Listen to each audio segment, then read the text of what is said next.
بسم اللہ الرحمن الرحیم۔ آج ہم لوگ بہت خوبصورت روایت جناب سید سجاد علیہ السلام کی ہے، جو دعا کے قبول نہ ہونے کی وجوہات مولا نے بیان کی ہیں۔ اس میں سب سے پہلی وجہ جو مولا نے بیان کی ہے وہ بری نیت ہے، یعنی نیت ہی میں کھوٹ ہو، ہم خدا کو مد نظر نہ رکھیں، نیت میں اللہ ہی نہ ہو اور ہم یہ کہیں کہ ہماری دعا قبول ہو جائے۔ جس دعا میں پروردگار موجود ہو وہ دعا بہت فضیلت رکھتی ہے۔ اس کے علاوہ ریاکاری، دکھاوا، ان چیزوں کو شامل کر کے اگر ہم دعا کریں تو معصوم فرماتے ہیں کہ اللہ نگاہ نہیں کرتا نہ تمہارے مالوں پر نہ چہروں پر، بلکہ اللہ تمہارے قلوب اور اعمال پر نگاہ کرتا ہے۔ دوسری ہے جس کی وجہ سے دعا قبول نہیں ہوتی کہ انسان کا باطن پاک نہ ہو، کیونکہ وہ اوپر سے تو بڑی اچھی اچھی باتیں کر رہے ہیں، سارا کچھ ٹھیک ہے، لیکن اندر سے کوئی یعنی احساس نہیں، کسی کا خیال نہیں، کسی کو یعنی خوش کرنا نہیں، نہ پروردگار کی رضا کے لیے کوئی کام کرنا، تو وہ باطنی طور پہ جب تک پاک و صاف نہ ہو اس کی دعا قبول نہیں ہوتی۔ تیسرا جو ہے وہ یہ ہے کہ نفاق ڈالنا، یعنی دو چہرے والے لوگ کہ جو دل میں کچھ رکھیں اور زبان پر کچھ ہوں۔ جناب موسیٰ کے دور کا ایک واقعہ ہے کہ ایک آدمی بہت زیادہ دعا کرتا تھا لیکن اس کی دعا قبول نہیں ہو رہی تھی۔ جناب موسیٰ نے کہا کہ اللہ اس کی دعا منظور کر لے، تو اللہ نے کہا موسیٰ میں اس کی دعا قبول نہیں کر سکتا کیونکہ اس کے دل میں خدا نہیں۔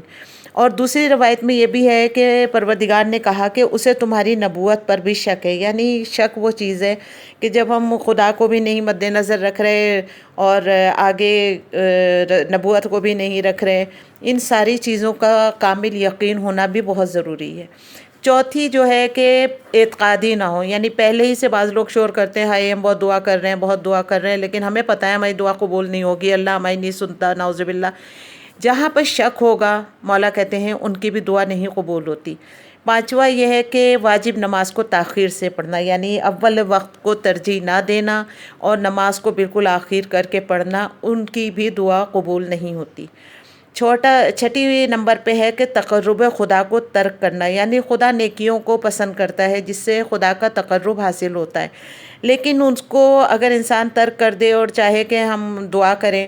اس کا ایک واقعہ جناب موسیٰ ہی سے متعلق ہے کہ وہ کوہ طور پر جا رہے تھے، ایک آدمی ملا اور کہا خدا سے کہنا مجھے شرم آتی ہے اسے خدا کہتے ہوئے اور مجھے اس کی روزی نہیں چاہیے۔ اللہ نے کہا کہ اگر اسے شرم آتی ہے تو ہمیں نہیں آتی اسے اپنا بندہ کہتے ہوئے، بلکہ مجھے فخر محسوس ہوتا ہے کہ وہ میرا بندہ ہے، اور اگر وہ ہماری روزی نہیں کھانا چاہتا تو نہ کھائے، مگر ہم نے اس کے لیے روزی میں حصہ رکھا ہے۔ یہ سن کر اس کو اتنا زیادہ احساس ہوا اور وہ اپنے اس سے تائب ہو گیا اور فرط غم سے اسی وقت اس کا انتقال ہو گیا۔ ساتویں نمبر پہ یہ کہ برے گفتگو کا استعمال کرنا، یعنی جب گفتگو ہم برے انداز سے کریں گے تو پروردگار پھر ہماری دعا کو قبول نہیں کرتا، کیونکہ وہ چاہتا ہے کہ بہت اچھا انداز اور پاک صاف الفاظ سے انسان بولے۔ یہ جو غلط الفاظ کا انسان استعمال کرتا ہے تو وہ پھر اس کا عادی ہو جاتا ہے اور ایسے لوگوں کی بھی دعا قبول نہیں ہوتی۔ یہ ایک میری چھوٹی سی کوشش ہے، امام کی حدیث ہے، اس کو آگے بڑھائیں، امام کی روایت ہے اور اس کو آگے بڑھائیں اور ان چیزوں پر ہم سب مل کر عمل کرنے کی کوشش کرتے ہیں، اور پروردگار ہمیں اس میں کامیاب کرے، اور سب دعاؤں کی ایک دعا کہ ہمارے مولا کے ظہور میں تعجیل کرے اور ہمیں ان کے اعوان اور انصار میں شمار کرے۔ یہ ایک آپ لوگوں سے درخواست ہے کہ آپ لوگ اس چینل کو زیادہ سے زیادہ سبسکرائب کریں، لائک کریں، اور کمنٹس میں ضرور بتائیں کہ آپ کو اس چینل میں یعنی اور کون سی ایسے موضوع ہیں جو آپ سننا چاہتے ہیں۔ تو انشاءاللہ تعالی میری پوری کوشش ہوگی کہ میں ضرور ان موضوعات پر بھی